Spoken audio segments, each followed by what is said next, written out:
વિધાનસભાના ધારાસભ્ય લવિંગજી સોલંકી તેમજ વડિયાર સાધુ સમાજના પ્રમુખ ચંદુભાઈ બી સાધુએ પાટણ અને બનાસકાંઠા લોકસભાની બંને સીટો 5 લાખથી વધુની જીતનો દાવો કર્યો। પાટણ જિલ્લાના રાધનપુર વિધાનસભાના ધારાસભ્ય લવિંગજી સોલંકી તેમજ વડિયાર સાધુ સમાજના પ્રમુખ ચંદુભાઈ બી સાધુએ પાટણ અને બનાસકાંઠાના બંને ભારતીય જનતા પાર્ટીના લોકસભાની ચૂંટણીમાં ભવ્ય વિજય થશે।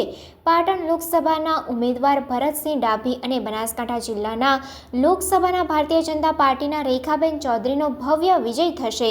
રાધનપુર વિધાનસભાના ધારાસભ્ય લવિંગજી સોલંકીએ તેમજ વડિયાર સાધુ સમાજના પ્રમુખ ચંદુભાઈ બી સાધુએ જણાવ્યું કે સાધુ સમાજ રામ ભક્ત હનુમાનના ઉપાસકો છે, ત્યારે હું ખાતરી આપું છું કે સાધુ સમાજ ભાજપની સાથે જ છે। તેમજ પાટણમાં ભરતસિંહ ડાભી અને બનાસકાંઠામાં રેખાબેન ચૌધરીને ટિકિટ આપતા ભારતીય જનતા પાર્ટીના નેતૃત્વનો આભાર માન્યો હતો।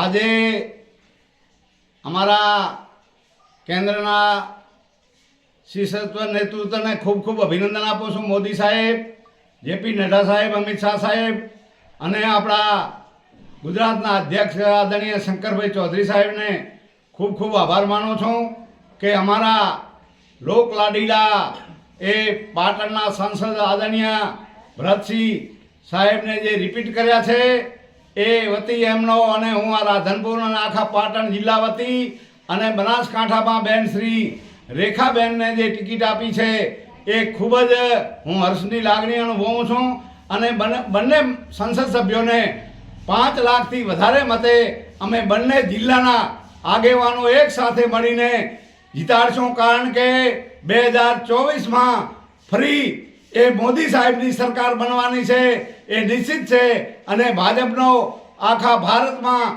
ભગવો લહેરાવાનો છે, જય જયકાર થવાનો છે।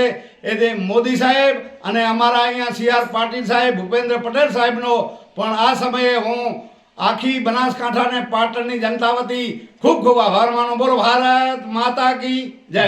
પાટણ જિલ્લાની અંદર ભારતીય જનતા પાર્ટી લોકસભાની અંદર ભરતસિંહ ડાભીને ઉમેદવાર તરીકે પાર્લામેન્ટરી બોર્ડે જાહેર કર્યા છે, ત્યારે અમારા સમાજ વતીથી આખા ભારતના અમારા રાષ્ટ્રીય અધ્યક્ષ સૌની વતીથી એમને ખૂબ ખૂબ અભિનંદન આપીએ છીએ અને સાથે સાથે બનાસકાંઠામાં બેન છે એમને પણ ખૂબ અભિનંદન આપીએ છીએ।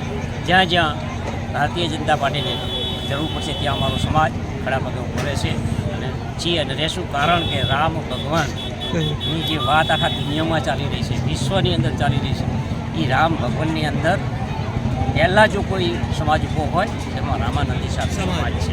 એટલે અમને રામાનંદી એ કહેવામાં આવે છે એટલે રામ ભગવાનના સેવક।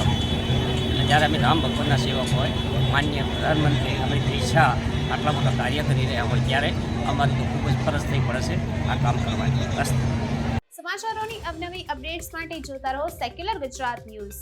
સાથે સેક્યુલર ગુજરાત ન્યૂઝ ચેનલને લાઇક, શેર અને સબસ્ક્રાઇબ કરો અને બેલ આઇકોન દબાવીને સમાચારોની ઝડપી માહિતી મેળવો।